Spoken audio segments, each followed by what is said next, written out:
Previously on Rich Rebuilds. That doesn't sound good. Uh-oh. Oh, sh**.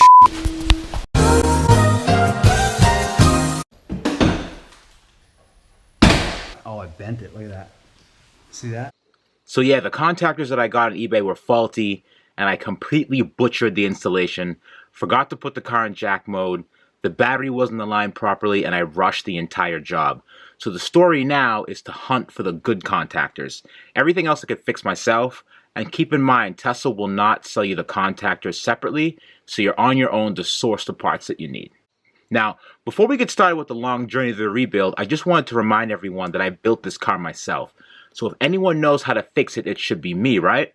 Well, I guess let's see. This episode, I'm going to be completely back to basics.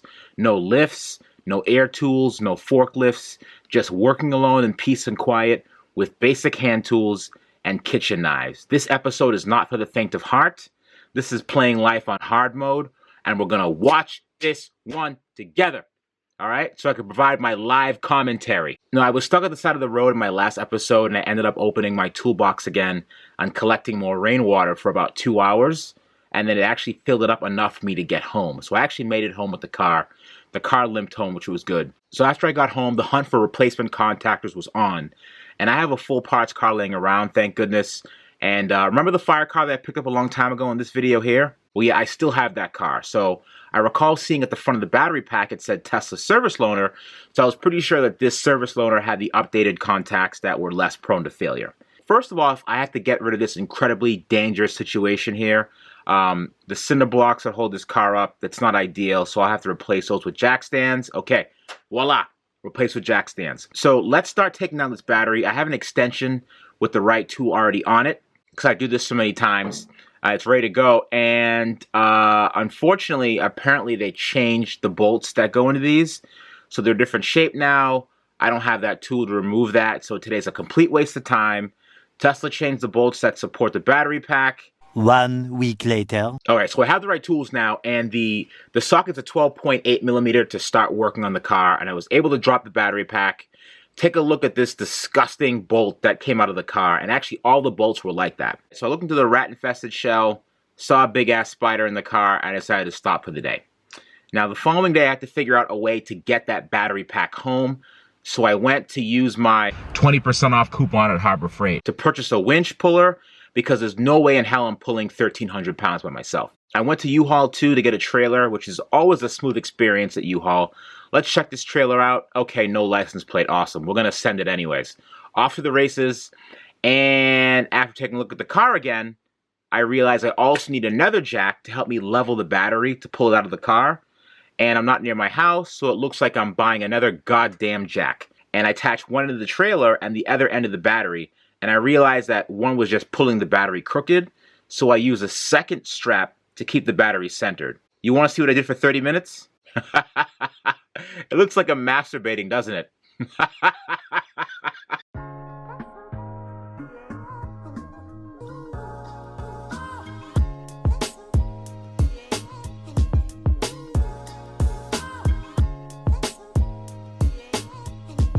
Nah, yeah, I'm still doing it. Yeah, still doing it.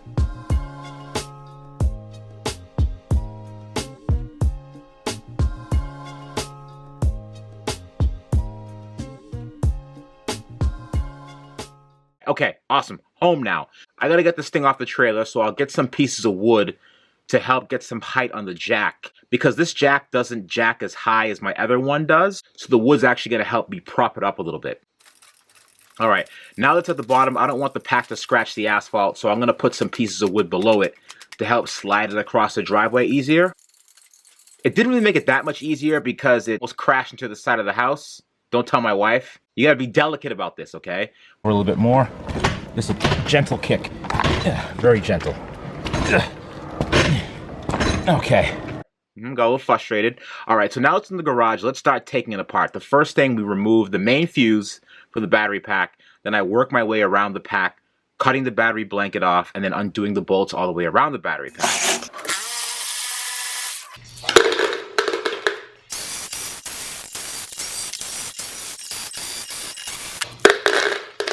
So the tops of the pack are very well sealed, so you have to be careful here. But because I'm in my home garage, I have to really get back to the basics here. I use kitchen knives to unseal the pack, a jack and a ratchet strap to actually pull on the edges of the battery pack to break the adhesive so I could get into the pack. Now, what's inside of a Tesla battery pack that's been burned, that was covered in a different episode. But let's focus on the contactors for now. So yes, they're the newer black ones that are less prone to failure, which is awesome, just as I thought for this loaner pack. These are the ones that I need, and for some reason these connectors are moldy. Looks like some water got back here. Interesting. Anyways, bam, got the contactors out. Now it's time to drop Dolores' battery pack again. Yes, I named my cars. Get over yourself. Here she is going up. I need a lift in my garage so bad. Damn, I'm thick. Ooh! I'm thick, boy. No one told me I was that thick. Unfortunately, I didn't have enough wood to do the job to support the battery, so I did a little dumpster diving, all right? There's this new development of houses pretty close to my house, and I have a neighbor named Harold that saw me doing it, right? Which, even though he's my neighbor and he saw me doing it and identified myself as his neighbor and knew his name and his dog's name, he still managed to call the police on me. And I covered this in a rant, but I hopped on my electric skateboard and got the hell out of Dodge. When I got back to my house, the cops showed up 5 minutes later and questioned the legality of all my cars. They want to see the paperwork. They want to see everything. And at the end of the whole trip, they ended up taking the wood back for some godforsaken reason. But that was covered in a rant. So anyways, I went to town with the lowering the pack. This is the sketchiest thing to do on your back with 2 jacks. I unbolted all the bolts to the sides of the car. And then it came time to lower Dolores onto the battery. This is super shady because I have 2 jacks, which is the sketchiest thing ever. I have to keep going back and forth to make sure that I'm lowering them evenly, or else the battery could risk tipping over, hitting the jack stands that are supporting Dolores, and then subsequently knocking the whole car over.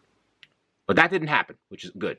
I was able to access the rapid mate connector and unplug the logic to the battery, and now back to removing the contactors again. So I removed the older generation contactors, and I put in the new contactors that Tesla upgraded, and now it's time for me to seal up the battery. Wait, no, not yet. So I forgot about the battery connectors that I bent when I dropped the car onto the pack. So let's fix those. So I had a spare battery and high voltage cable, so I ended up replacing the rubber boot guides and the pins, and bent the terminals back in place to fix that aspect of it. So after that, I had to attempt to push the battery pack to more underneath the actual car itself. And because the battery pack's so heavy, it weighs over half a ton, it was hard to do with no leverage. So I had to pull my wife's minivan up to the door and use the minivan's wheels as leverage to push my feet against, and then use my hands to push the pack forward. So I guess thank goodness that her van was there. Now the new contactors are in, and it's time to lift the battery pack into the car. However, this time I have to make sure they align correctly. So I have my secret weapon, all right? I had this inspection camera that I'm super fond of. This way I actually was able just to stick it into the wheel well to see how things were lining up. And look what was happening. I wasn't lining it up correctly. So thanks to the camera, I know that now. So after a few tries of wiggling it back and forth, I was almost ready to give up when suddenly I saw in the camera that they were lined up, and I just sent it. This looks like sex. Yeah. Time to shine, baby. All right? The battery is in. I sit in the car, and it's throwing like, I don't know, 900 error messages. I assumed I failed again. I almost threw my hands up. The car also wouldn't charge. So I took a second look at it, and this hole right here, you see that hole? See, the fuse wasn't connected. So, all right, I dropped the pack again. That's the main fuse pack, by the way, and that wasn't connected. So I dropped the pack again, and this time I put the fuse on a string so that in case things, kind of went south, I could just yank the fuse out if the fuse malfunctioned for some reason, and the car would just kind of shut itself off. So I put it on a little string because I needed to pull it out. And I don't know what I thought that was going to do, but I did it anyways. But I was finally able to get the fuse in. I had to drop the pack again, unfortunately. Check out this janky setup here. I have like an external Tesla battery and a voltmeter sitting there like I'm some big shot. And as I got closer to this setup, I could actually hear the air inside of the coolant lines in the car. So what I did was I actually topped off the coolant and let the car sit there for a little bit. And once the car was able to charge and plug it in, the coolant pumps will run pretty much constantly while the car's charging, and it'll actually self-burp. So there was a car that was in an accident, lost about half its coolant. We were able to repair the vehicle, and then once we refilled the coolant bottle, we left the car sitting there plugged in overnight. It burped a little bit. Then we took the car for about an hour-long drive, and the rest of the air bubbles in the coolant came out. So that's definitely one good way to do it. So now I step on the brake to see if the magic happens. Headlights are on. Oh gosh, I'm nervous. I'm nervous. Let's see if I could go and drive.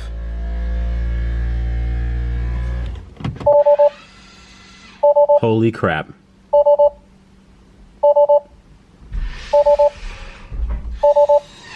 Holy crap. That did it. That did it. Those contactors work. Jesus Christ.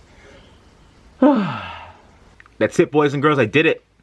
You know, this was that sigh of relief I breathed at the end. That was just incredible. I couldn't believe that I was able to manage it. That was a really, really daunting task that I took on. But again, I built the car myself, so I know the insides and outs of the car, and I was able to do it. Thank you all for sticking around through this saga. Thank you for the support. And as a reward to you all, I have a surprise for you guys next week. So stay tuned, all right? You're going to like this one. Don't forget to like, share, and subscribe, all right, guys? Adios.